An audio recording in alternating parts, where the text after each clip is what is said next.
Okay, good morning, everyone, and welcome to this cabinet meeting on the 1st of June.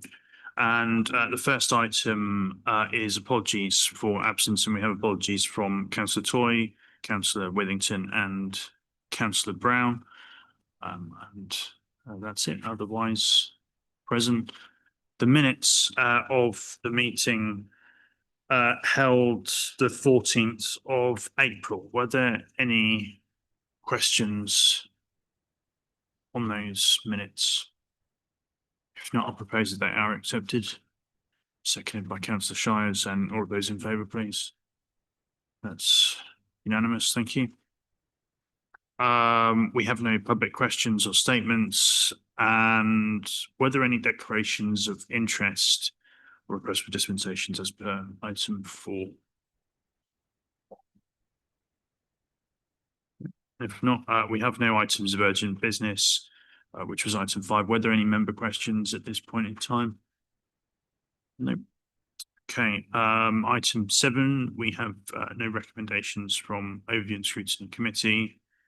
And that takes us to item 8, which is the corporate plan progress. So as you can see, first amber on this list is under section 3 in household waste, but appreciable progress in this last quarter around the depot space and permits associated with heavy good vehicles, but these particular issues around food waste are still, of course, subject to significant attention by this cabinet, but certainly continued focus in terms of realising those goals.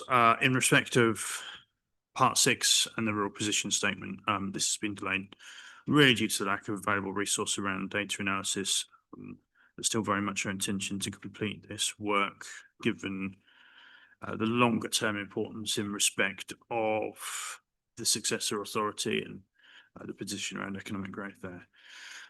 In respect of the following item, and that would be number 7, and neighbourhood plans, you can see external partners are making significant progress towards achieving their ambition for neighbourhood plans with various consultation activity, which is good to see in terms of the context of the government obviously removing the support previously, that parishes are still seeking that particular route. Under item 9, and note there is a repetition error, which perhaps we can correct under the minutes in terms of paragraph being repeated, but very good progress in this area continues, and I understand external partners have utilised approximately half of the fuel monies now, and have been very complimentary as well about the referral system that exists alongside our offices. It is making a significant difference to those recipient households, and some of the stories I've heard reminded me we are all of us only 1 or 2 steps from needing really such support, perhaps due to unexpected costs associated with some form of crisis or bereavement, perhaps, or unexpected debt or health issues. So it's making a significant difference. And following on from there, things seem to be going well at Fakenham and on site. It's certainly our biggest capital project, well on its way now. And item 11, yes, we're unsure really, of course, whether how we'll be able to realise the goals at Fakenham, but things are certainly moving ahead. Sorry, North Walsham, but things are certainly moving ahead of Fakenham in terms of the 3G Flitch facilities. And following that, at Holt, the classroom project completes this month, which I'm certainly looking forward to seeing again. And on item 14, in respect to the analysis of second homes premium, as I think has been reported elsewhere, we've seen only very modest reductions in overall numbers, which we expect to continue. It's of course a variable picture across the district, but we've continued to see a very good collection rate. And following item, on the new housing standard inspections. The policies, of course, have been implemented, but we already have very strong achievements in this space. And item in respect of the empty homes, I really thought that was some very good and useful data there, really demonstrating the achievement by these officers given the complexity of these cases. On the banking facilities, we can't obviously predetermine any outcomes of the planning process, but I'm personally pleased to see that there is an application vacant for an external cash machine. This started with a direct approach. We, the cabinet, made to them. Councillor Toy and I met them on site, and we're grateful to former county councillor Tom Fitzpatrick, who gave some extremely valuable support in respect of the highways considerations. So delighted with the progress overall this year. Obviously with North Walsham, Cromer and Holt, the banking hubs, and looking forward to looking towards those next goals there in terms of additional cash provision in our communities and towns. In respect of local government reorganisation in point 25, we cannot be exactly sure at the outcomes ahead. I personally doubt any legal challenges will be successful. Obviously, I made some commentary about those at the full council meeting. I'm not sure it's quite as it seems in terms of the focus of those challenges. The County Council Administration has backed action started by others aimed at securing the single unitary model, but has made statements opposing any reorganisation, which has continued today, and simultaneously opposed a motion which said so last week. So I'm not yet sure I fully understand the County Council's current position, but of course work continues regardless in respect of awarding arrangements and other such things. And looking towards item 27, of course, it has continued to have some impact on our own delivery in terms of meeting targets, and that's an example of that. We will, of course, continue to look at Cromer Pier, which is also on today's agenda.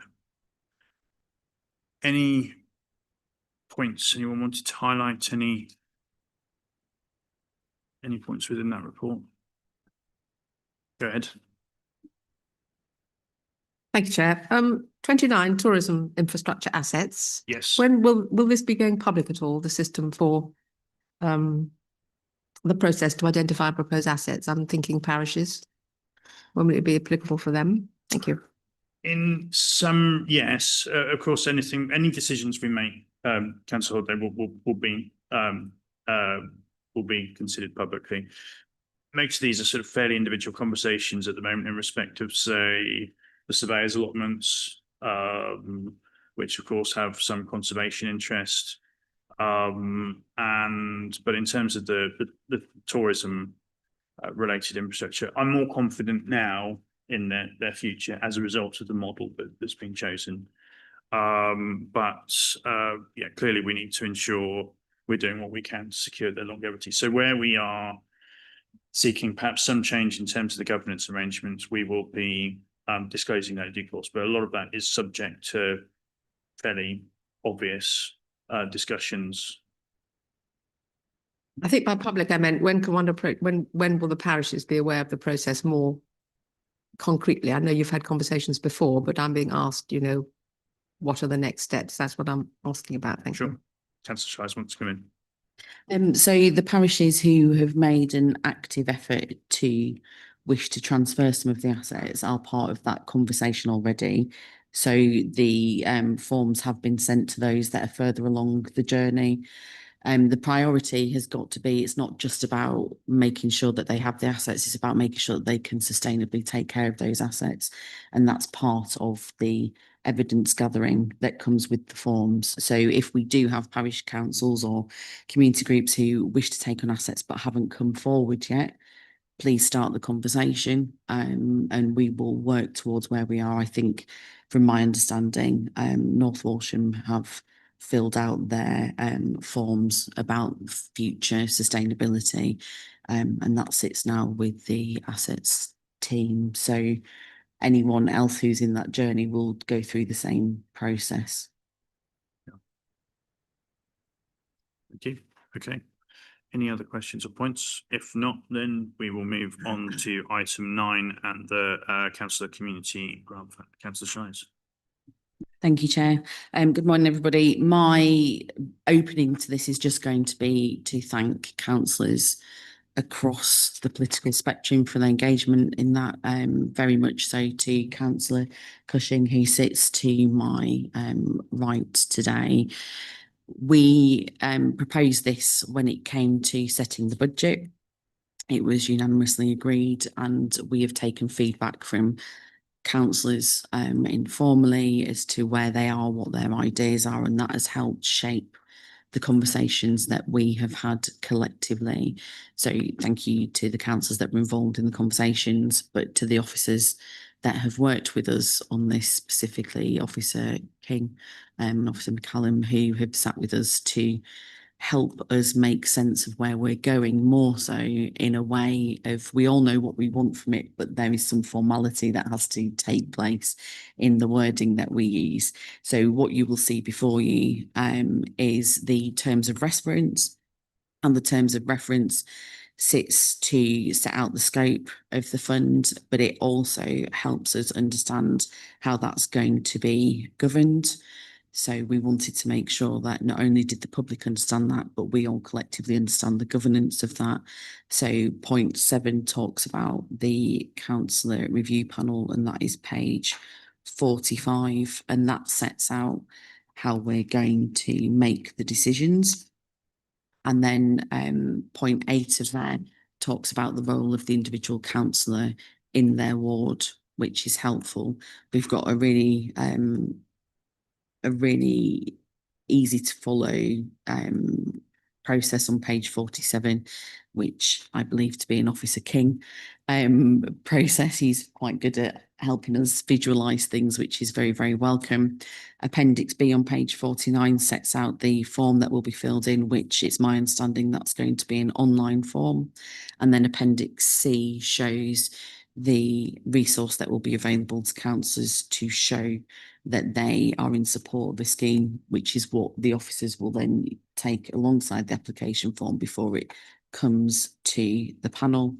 And then there's a little bit more about the council review panel in Appendix D. So it has been a very collaborative approach to the fund, which just shows the wide support that we've got from our councillors here in making the decision to bring the grant fund forward. But I would take questions, but I would like to invite Councillor Cushing to speak, because obviously you were on the discussion panel with me when we created the framework for this fund. Thank you. Thank you for your kind words. Yes, we've had a very constructive discussion about this, and my group fully supportive behind the measure indeed.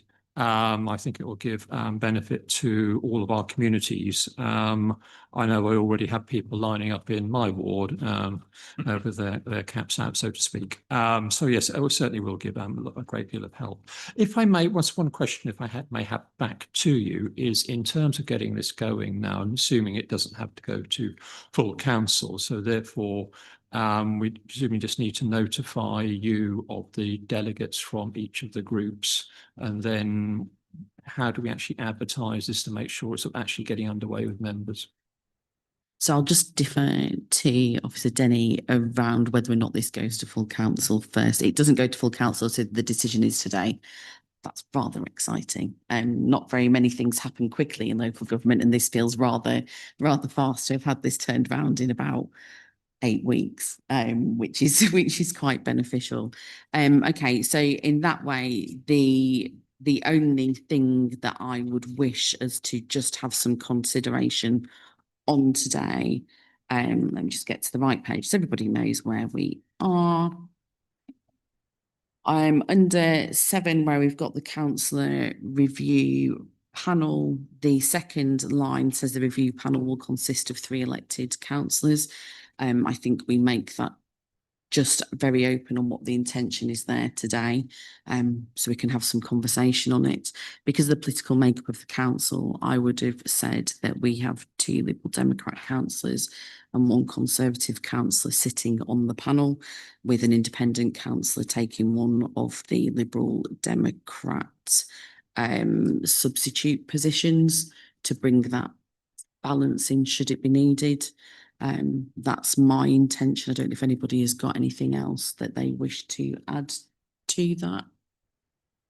Okay, thank you. Certainly, sense of excitement among members about this, just in terms of the conversations I've had asking where we are with it, etc. So thank you again to everyone that's contributed to the work in developing this policy. Were there any other questions? If not, you proposed, and I'm happy to second the recommendations. Can we vote all those in favour, please? Yeah, that's unanimous. Thank you. Okay, fantastic. Item 10 is the adoption of the Norfolk Coast National Landscape Management Plan. Councillor Bathwaite, go ahead. Yes, this is a comprehensive document. Its targets mainly align with this council's targets regarding tourism, protected landscape. And if there's any questions, I'm happy to answer them, but I recommend this for approval. Thank you. Thank you. Are there any questions in respect to this item? Councillor Holloway, go ahead. Thank you, Chair. Is the action plan, are the action plans available now for cross-reference against this? Because this is quite aspirational and quite process heavy, and I wondered if there was something that was more concrete to see. There's nothing more concrete available at the moment, owing to this being passed. We need a new memorandum of understanding as well. And there's various things that the I still call it the ANOB needs to get in order, ducks in a row, as it were, and then the more concrete details can be made available and will be made available. Any idea of time frame? Thank you. To assist this, the previous chair has been made a continuing chair as a lay member, and will be in place for the next 2 years. So it will be over that time frame of the next 2 years before local government reorganisation, when this will be looked at again. Thank you for the questions. So the recommendations have been proposed. I'm happy to second them. And can I take a vote of all those in favour of accepting that recommendation, please? Thank you. That's unanimous. Item 11 is Cranmer Pier Pavilion Theatre refurbishment. Councillor Shires. Thank you, Chair. Just before I begin, I just want to remind members that we do have purple papers at the back. So if anybody wants to discuss any of the detail in those, we would need to go into private business. It has been our intention throughout the course of the last 2 years to ensure that all our assets are fit for purpose and sustainable beyond local government reorganisation, and this is part of that aspiration. When we have looked at our assets in general, we understand that our tourism assets are the reason why we have strong local economies in many of our coastal areas, and we see that strength through our car parking income, which then enables us to undertake projects, but also to run many of the discretionary services such as the public toilets that we have. When we have brought this paper forward, we have been very, very open in our desire to refurbish the Pavilion Theatre, having had lots of investment into the structure of the pier and other investment into the businesses that we host there. This comes in the backdrop of local government reorganisation, obviously, but as a legacy piece for this council, this pier has been here with us for 125 years, which we're going to be celebrating in the coming weeks. So we need to make that investment to make sure that not only is it here for our tourism industry, but as part of that responsibility in caretaking such a beautiful structure. The intention is always going to be that where we can get grants, we will get grants. But as it stands at the moment, we need to make sure that we have got this in our programme. So as you can see through recommendation 1, the cost of the capital bid for this, which is detailed very, very well in the purple papers. I'm happy to take any questions unless any member would like to speak on actually the importance of this asset to our tourist industry in North Norfolk. Yeah, thank you, Councillor Shires. Councillor Barley, go ahead. Thank you, Mr. Chairman. Thank you, Councillor Shires, for taking us through that. I will just add a few words. I think it's really important that we're embarking on this project, and this continues the council going through its range of assets and the estate and focusing on net zero aspects. It's really important we do that. And in regards of what we're talking about this morning, the insulation is going to be a really beneficial aspect, as it ensures that it's a much more comfortable space. It will be ensuring that it's cooler during those summer months, but a bit warmer as well as we progress through the year. And it's going to be cheaper as well. And that's what net zero is. It's about ensuring that we cut those costs down. So I'm really grateful for this coming forward this morning, and I thank all the officers for all the hard work they're doing. So thank you. Councillor Barley, thank you for that.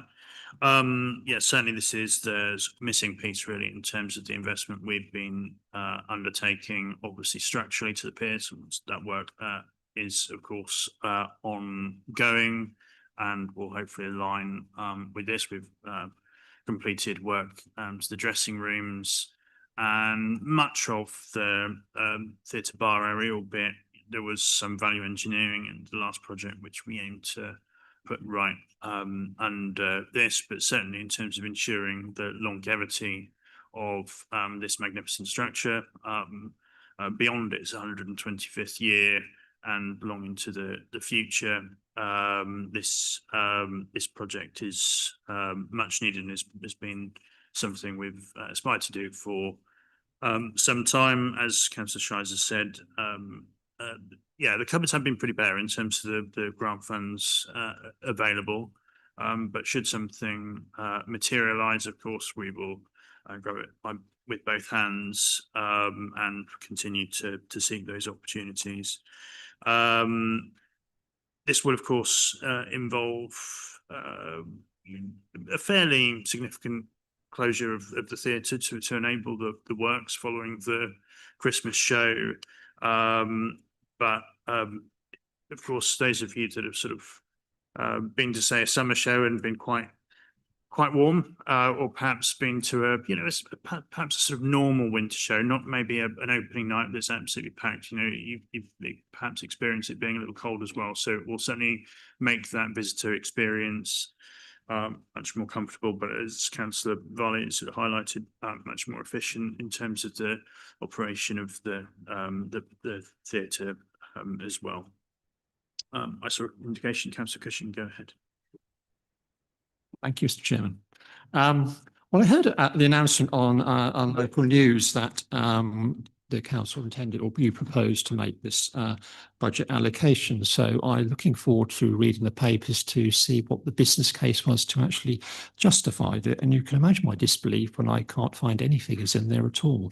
So I'm afraid it's my duty on behalf of the taxpayers of North Norfolk to ask you why there isn't a business case, and don't you think there actually ought to be one to actually justify the financial benefits for 2.4 million, which is the equivalent of about 10% of the revenue income for this council on an annual basis.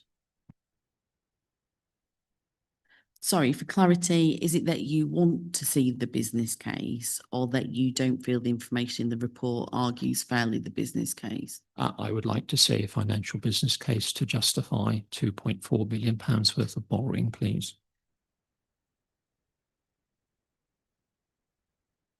Outside of the arguments made for tourism and income generation and supporting local business. What are the benefits for the taxpayers who will be funding this? Normally, if you have an investment in a company, which is effectively a business, there's usually that decision is generally made on a return on investment. So that's a sizable amount of money that we are going to plough into the structure. So what is the financial payback? There may be other paybacks as well in terms of non-material ones, in terms of boosting the economy, but there should be, why is there no financial justification to support those figures? Okay, so if I understand correctly, you would like to know the financial benefit for taxpayers beyond income generation through car parking income, through local job creation through a tourism asset, and beyond the profit share that we already get through Open Wide. This 2.4 million implies that there'll be an increase of people who will be attending the Chroma shows, which you should just remind everyone actually only last for 18 weeks out of the 52 weeks of the year when it's actually open. So it's actually a third of the year. So I'd like to understand. So presumably you can do some metrics and work out what actual financial benefit, and indeed there may be other non-material benefits to North Norfolk, but I would expect to see some sort of justification for that level of borrowing that you're about to layer onto the council. Okay, so just again for clarity, so I don't miss anything out, is it beyond the profit share, beyond the car parking income and beyond the economic increase because we've got local jobs here? Is it beyond that you want to know? You say beyond that, there's nothing of that in here at all. There's actually no financial, there's just simply that this sort of by spending this money will somehow magically increase revenue into North Norfolk. Not necessarily so. I'd imagine that the share it appear, as I understand it, is popular and well attended, but by making an extra investment in it will actually generate even more people who are going to attend those shows. Okay, so just so I fully understand, because I want to make sure that you receive the information that you need, because we have this too much information, not enough information argument consistently. So profit share, car parking income, wider benefit to tourism. Is there anything else that you feel that you would need in terms of information? Make it simple. We know that we intend to spend £2.4 million worth on this project.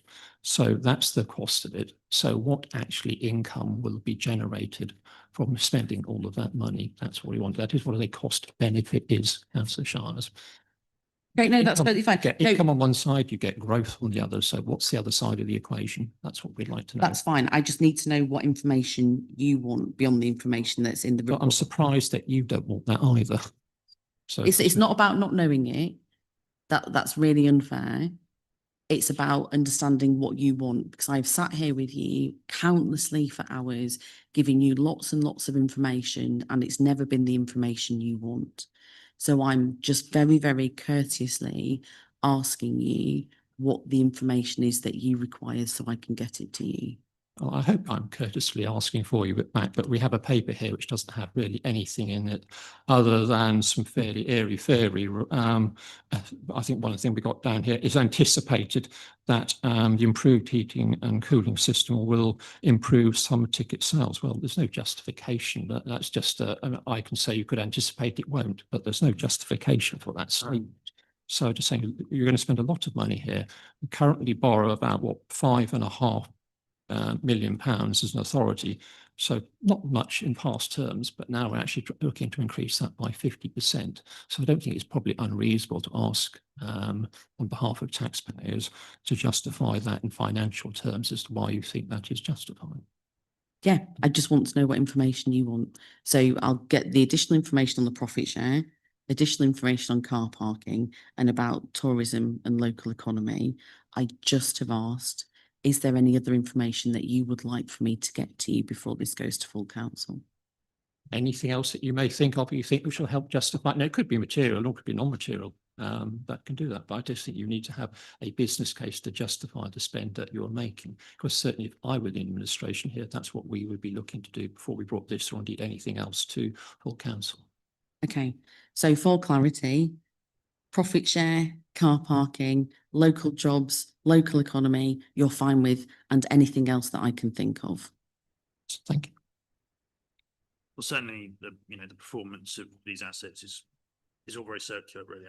People tend to look at them in isolation, but I've always thought of Cromer's assets and indeed others as a package. But certainly the performance of our car parks over the recent period, including the bank holiday, has been magnificent in terms of supporting assets like Cromer Pier and the discretionary services that we're not obliged to carry out in terms of street cleansing activity. Of course, that's been notable infamy recently in terms of the high levels of litter that we saw over the bank holiday period. But this is how these services and assets are paid for. It's on the back of that car parking income largely. And there are other contributions, of course, in terms of beach huts and other such things, but that is certainly paying for the public toilets as well, both in Cromer and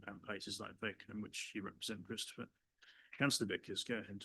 Thank you, Chairman. I realise that Cromer Pier is a really important asset and it brings a lot of joy to a lot of people. So I've no objection in principle, but 2.4 million is a lot of lolly and it's residents' money. And I think therefore that Councillor Cushing is right. There needs to be a cost benefit analysis, a business case, and that needs to be subject to close scrutiny. And I think more importantly, we have to be confident that there's more money left in the pot for other areas of the district, because there has to be a just and equitable distribution of resources throughout the district, not just Cromer centric. So as you know, in my own ward, we have 9 Norwich Street, which We're not connecting this issue to that, I'm afraid. Okay. That is not All right, our then. sense. I won't go into detail on that. All I can say is that I fear that, in some areas there's a lack of political will to proceed quickly, and yet in others we proceed with alacrity. Thanks. Well, I think let's stay sensible about this, because obviously the biggest capital project is in Beckenham, and that's the one we're currently carrying out with the leisure centre, and that's been a huge effort to secure that funding, which we of course have contributed to ourselves. Other ongoing capital projects are detailed within the capital strategy, and projects that I mentioned during the earlier report in terms of the whole classroom. We're carrying out an investment at Wells Newgate Lane public toilets at the moment, which has seen significant increase in use, really as a result of the bus fare cap. So it's just not true to say that our investment isn't spread across the district. I certainly wouldn't want to compare the Beckenham Leisure Centre and Cromer Pier, but Pier will have a greater financial impact, sadly, than the swimming pool in future in terms of the economy of the district. But I'm not saying one is less valuable than the other, because I really see the value of that swimming pool and I fought for it, and it was something that I highlighted. So let's just be sensible about this. Chairman, if I may, you've asked me to be sensible and not to talk about my area, but you've talked at length about other assets, the swimming pool, the classroom project. So it's rather unfair and a bit naughty of you to not allow me to talked speak about on an that. equitable spend across the district, and I've just clarified that we certainly do that. So, yeah, Councillor Holiday. Thank you, Chair. With reference to the business case, I'm just looking at page 125. I would expect a business case to be proffered to me by the finance part of the the organisation actually, rather than detailing what I would expect to see. If you look on page 125, can't you just monetize the various points that you're making? You say there's a strategic case, an economic case, a commercial case, a financial case, and a management case. Can't they be monetized? And that to me would be much more of a comprehensive business case. Thank you. Councillor Shives. That's exactly what I was trying to get to the nuts and bolts of. So in each of those, we need to really, so I really need to understand what it is information, because we've been around this lots and lots in other ways. So when we talk about, for example, I will use Fakenham Leisure Centre, which is a fantastic project. We didn't have this level of conversation over business case profitability. We didn't have this level of conversation over equity. We didn't have that. We said, this is a community that needs something. We are going to champion that because we know how important leisure is. We're doing the same for Cromer. It is unfair that Cromer has got most of the assets completely. And it's unfair on Cromer members who constantly feel that they are being put in a position where we are having to spend money on assets which are ours. We don't have this level of asset in Gresham, for example, much to Councillor Ringer's relief, because that isn't the lot that we were given. These aren't assets. We didn't choose to build the pier. We are choosing to maintain it as a heritage asset. Out of all of this, all I need to know, as I'm just trying to get the information that you would all need specifically, purely because we go round and round in circles. So some clarity. So when we look at the economic case, the commercial case and the financial case, I just need to know what specific points you would wish to be considered under that from my perspective, because I want to give you that information. So again, it's the profit share from Openreach, the income from car parking, which pays for our discretionary services, and the impact of tourism on jobs and the local economy. Those are the points that I'm going to take away to ensure that I have those answers for you and you get that information. The business case, as we know, we've had the conversations about business cases at Overview and Scrutiny Committee. The officers undertake the business cases. They make the decisions on whether or not something would then come forward to us with our conversation. So all I'm trying to get to the bottom of is what information will you be happy with receiving? And we have to make sure that we are asking for information fairly, because this level of information was not requested when we undertook the Fakenham Leisure project.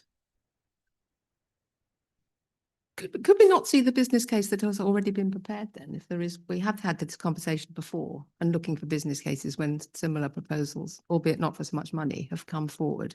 And we have never actually seen the business cases. But if there is a business case behind that, would it not short circuit if we just had a look at that rather than reinventing the wheel? I mean, I wouldn't necessarily expect to specify what I would see in a business case. I would expect the business case to be presented to me with all the savings from the investment and the gains from the investment done by somebody who's got a better financial mind than me. And I would judge it. I wouldn't necessarily specify. But if you have the business case, can we just not see it? Thank Yeah. you. So completely, this is all I just need to know is the information that you actually need to be able to see, but also please be very mindful that this level of information was not asked for when it was Fakenham Leisure Centre. So there is no fairness for what you are asking for on either of the assets. And the Fakenham Leisure Centre project is far more money than this is. So if we're going to ask for fairity, then we need to ask fairly the questions that we're asking for the investment across the district. So I don't think anyone is denying that, you know, this is a significant amount of money. But in terms of achieving the longevity of this asset, which is iconic not just for North Norfolk, but for the whole of Norfolk, and a real magnet for our visitor economy that has trickle-down impact across the district. Very hard to quantify a lot of that. You would really struggle to measure it. Of course, we know how strong our visitor economy is and the impact that has. But that level of expenditure, while significant, is something that we can achieve and plan to pay back.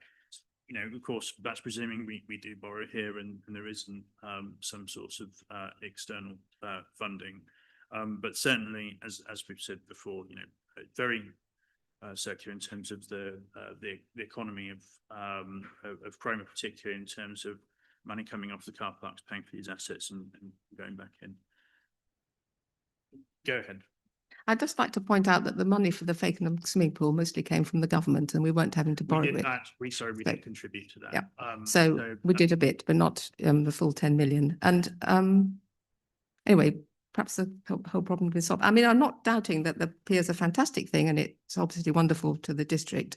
I'm just saying we should be able to justify it with some actual numbers in front of us. That's my view. And the reason we didn't do it for Fakenham was we didn't put so much money into it. Thank you.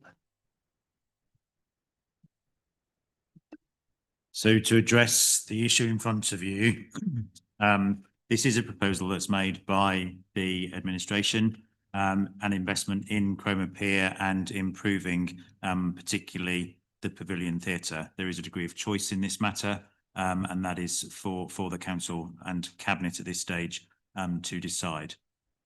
The issue which Councillor Cushing raised about it being reported by the media is on the back of these published papers in the agenda. It is a trail reporting, so it is in advance of any formal decision being made. There are purple papers provided for your information of the cost estimates of this investment. I accept that that is different to the funding or financing of the project, but it does outline the type of works which we believe need to be undertaken in this asset to improve its environmental performance and degree of comfort, as the leader has said, both in terms of air conditioning in the summer and improved heat retention and audience experience in the winter. And this is about strengthening the performance of that asset in the context of North Norfolk's visitor economy. There is a revenue implication for this in that it is envisaged that improved environmental performance will see ticket sales rise and increase, and that would generate either a saving or return on investment for the operator, around which the authority has previously put in place a profit share arrangement.